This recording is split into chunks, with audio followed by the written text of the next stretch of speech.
Hello friends, आज घरत current नथार कारणे face cam video बनाब नोवारिलो। बंधुबान्धवসকল, আজি মই প্ৰিপজিশনৰ কেইটামান গুৰুত্বপূৰ্ণ কোৱেশ্চনছ আপোনালোকৰ লগত আলোচনা কৰিম আৰু ইয়াৰ আগতে আপোনাক এটা কথা কৈ দিছো কি মই প্ৰিপজিশনৰ গোটেইখিনি নিয়ম নীতি কোড কি হ'ব সকলোবোৰ বস্তু ডিটেইলছত আলোচনা কৰিছো।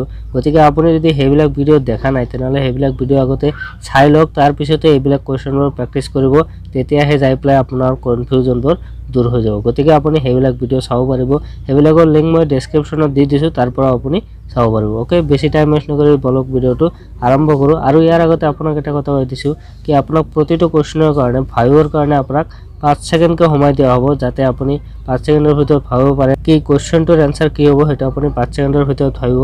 আৰু এনেকুৱা কৰি আপুনি কিমানটা শুদ্ধ আনসাৰ মই কৈ দিয়াৰ আগতে আপুনি মনে মনে ভাবিব পাৰে, হেতু মোক কমেন্ট সেকশনত জনাই দিব। ওকে, তো বলক ভিডিওটো আৰম্ভ কৰো। ওকে, আজিৰ প্ৰথম কোৱেশ্চনটো হল ইয়াতে আমাক দিয়া আছে he has to complete the task dash this month.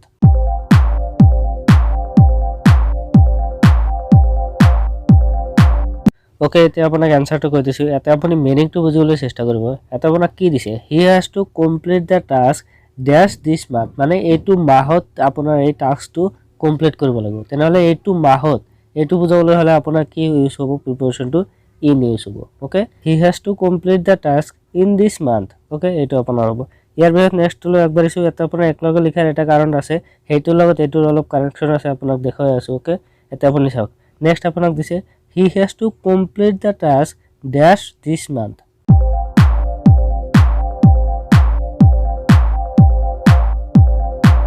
Okay, এতিয়া আপুনি চাওক, এটা আপোনাৰ সেন্টেন্সটো সেম দিয়া আছে, আগৰ যেটো আছিল হেইটোৰ লগত এইটো সেম।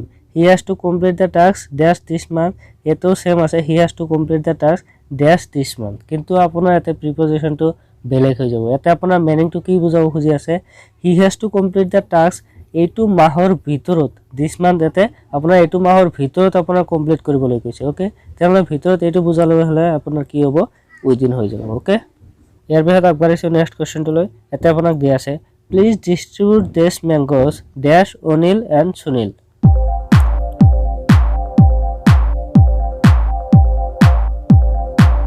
ওকে, এতিয়া আপুনি চাওক, এটা আপোনাক কি কৈছে, ম্যাঙ্গোবোৰ আপোনাৰ ডিস্ট্ৰিবিউট কৰিব কৈছে, ভাগ কৰি দিব কৈছে অনিল আৰু সুনীলৰ মাজত। তেনেহলে দুইজনৰ মাজত যেতিয়া আপোনাৰ কিবা এটা বস্তু ভাগ কৰিবলৈ কয়, কিবা এটা বস্তু দিবলৈ কয়, তেনেহলে আপোনাৰ হেইটোৰ কাৰণে কি হ'ব, প্ৰিপজিশনটো বিটুইন হৈ যাব। ওকে, ওকে, ইয়াৰ পিছত নেক্সট কোৱেশ্চনটোলৈ আগবাঢ়িছো।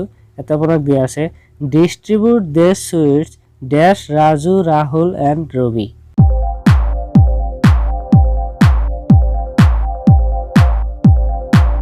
ওকে, এতিয়া আপুনি চাওক, আগৰ যেটো কোৱেশ্চন আছিল হেইটো কোৱেশ্চনত আপোনাৰ দুজনৰ মাজত ভাগ কৰিবলৈ কৈছিল, এতিয়া কি কৈছে আপোনাৰ তিনিজনৰ মাজত। ওকে, এটোলৈ আপোনালোকৰ লগত আগতে ডিসকাস কৰিছো কি দুজনতকৈ যদি বেছি হৈ যায় তেনেহলে আপোনাৰ হেইটোৰ কাৰণে প্ৰিপজিশনটো কি ইউজ হ'ব, এটা আপোনাক দিয়া আছে এমং ইউজ হ'ব। ওকে, আপুনি এতে দিব লাগিব among. Distribute this sweets among Raju Rahul and Ravi, দুজনতকৈ বেছি হলে আপোনাৰ এমং হৈ যাব। ওকে, ইয়াৰ পিছত আগবাঢ়িছো নেক্সট কোৱেশ্চনটোলৈ।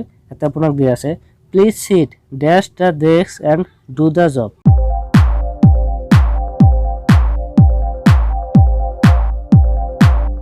ওকে, এটা আপুনি চাওক কি কৈছে, প্লিজ সিট এতে বহা dash the desk and do the job.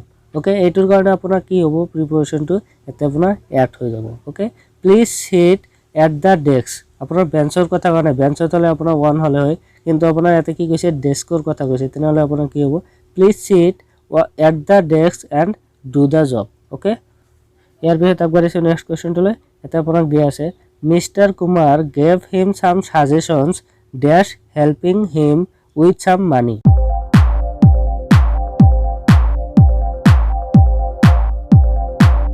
Okay, এতিয়া আপুনি চাওক, এটা আপোনাক কি কৈছে, mister Kumar gave him some suggestions, কিছু সাজেশনস দিছে, পৰামৰ্শ দিছে, dash helping him with some money, টকা দি হেল্প কৰাৰ উপৰিও। ইয়াতে আপোনাক কি বুজাব কৈছে, উপৰিও।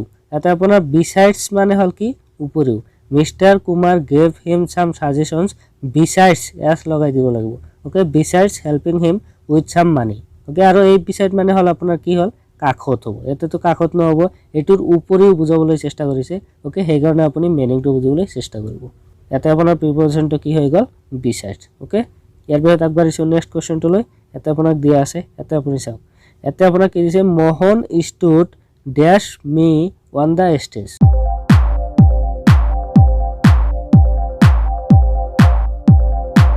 ওকে ইয়াতে আপুনি চাওক ইয়াতে আপোনাক কি বুজাব গৈছে মোহন stood মোহনে থিয় হৈ আছিল dash me on the stage মোৰ কাষতে থিয় হৈ আছিল এইটো বুজাব খুজি আছে তেনে হেতুৰ কাৰণে আপোনাৰ কি হ'ব বিসাইড হৈ যাব আগতো আপোনাৰ এস থকাটো আছিল উপৰিও ইয়াতে আপোনাৰ এস নথকাটো ওকে বিসাইড এইটো আপোনাৰ মানে হল কাষত ওকে ওকে ইয়াৰ পিছত নেক্সট কোৱেশ্চনটো লৈ আগবাঢ়িছো এটা আপোনাক দিয়া আছে she will get well dash 2 days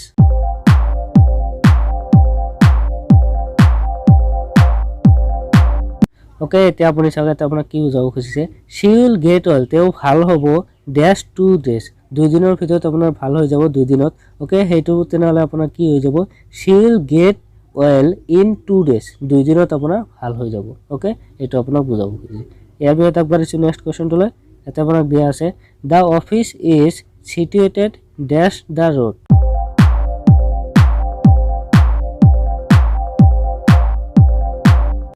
এটা আপোনাক কি দিছে চাওক the office is situated dash the road আপোনাৰ ৰোডৰ কাষত আছে এইটো বুজাব খুজি আছে এনেকুৱা সিচুৱেচনৰ কাৰণে আপোনাৰ কি হ'ব আপোনাৰ প্ৰিপজিশনটো কি হ'ব 1 হৈ যাব okay the office is situated on the road okay ইয়াৰ পিছত আগবাঢ়িছো নেক্সট কোৱেশ্চনটো লৈ এটা আপোনাক দিয়া আছে the bag is made dash leather